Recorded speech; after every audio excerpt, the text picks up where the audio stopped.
Hello and welcome to the MarineAndReef.com Budget Reef Aquarium Build Series. On our last couple episodes, we went over picking out the tank as well as the basics of getting your power all hooked up and the back of the tank painted.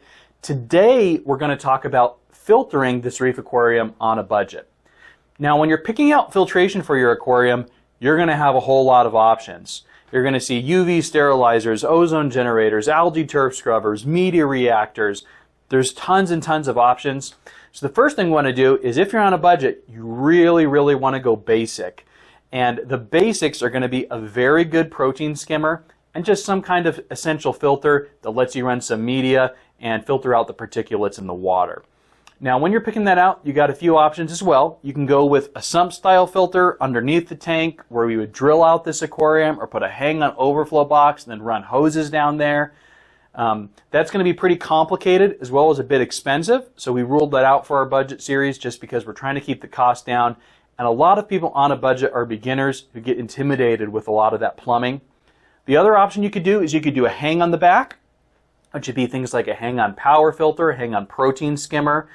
Those also work really well, but in my experience they're much more likely to leak, get water on the floor, lower the spouse approval factor.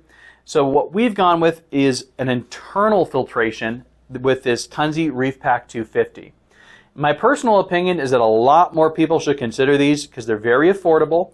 And typically the biggest thing people are worried about is that they're going to look unattractive inside of the aquarium. It does go in the tank. People think, oh, that's going to look bad. I'd rather have hang-on gear. But in a few minutes, we're going to put this on the tank, show you guys what it looks like. And I actually bet this is more attractive than most hang-on gear. And it can't leak, because if it leaks, it's in the tank and it's just back in the water, so you don't have to worry about that. And what I really like about this Reef Pack 250 is you get a bundle that includes a protein skimmer, and it's a very good internal protein skimmer. You're going to get an internal filter to let you run some mechanical filtration to catch particles. You can run some carbon to polish your water. You could run a phosphate remover. You get a lot of options. And it comes in this bucket, which is designed to be a bucket for your automatic top-off if you were to ever add one. Just think there's a lot of value here. Now, without further ado, we're going to take this all out of the box, put it on the tank so you guys can see what it looks like installed, and then we'll review what's in it once again.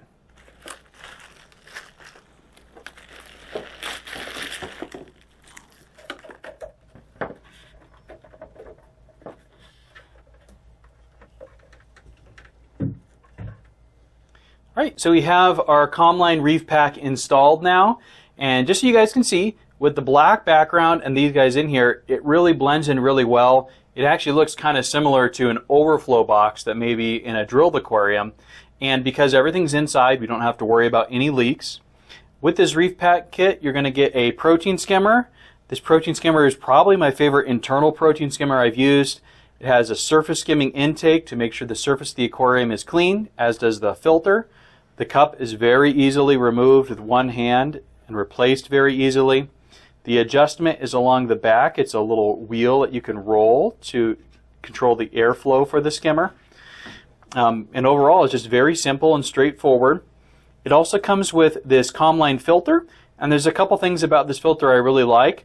The first thing here is this little plug that actually comes out, and that's where we're going to store our heater, which means the heater is going to stay in place. It's going to stay hidden behind that black background. It's going to look much nicer than if it's dangling in the tank. It has a little gap here that's actually designed for your automatic top-off sensor. Now, it's kind of small, so not all automatic top-off sensors could fit there, but you could do a temperature probe or some other small piece of gear to keep it out of sight.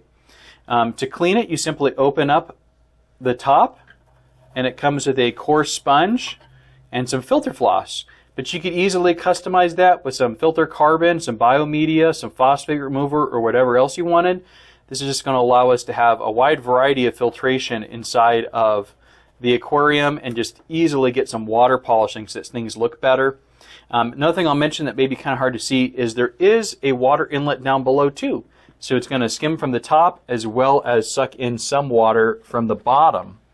And that's going to allow us to get both particles from the bottom and the surface skimmed. And then, of course, this comes in the bucket, and the bucket can get reused as an auto top-off container. So it's a really good set. It looks very nice in the tank with the black background, and it's going to avoid all leaks. I think this is a great option if you're on a budget looking to get the filtration for a reef aquarium.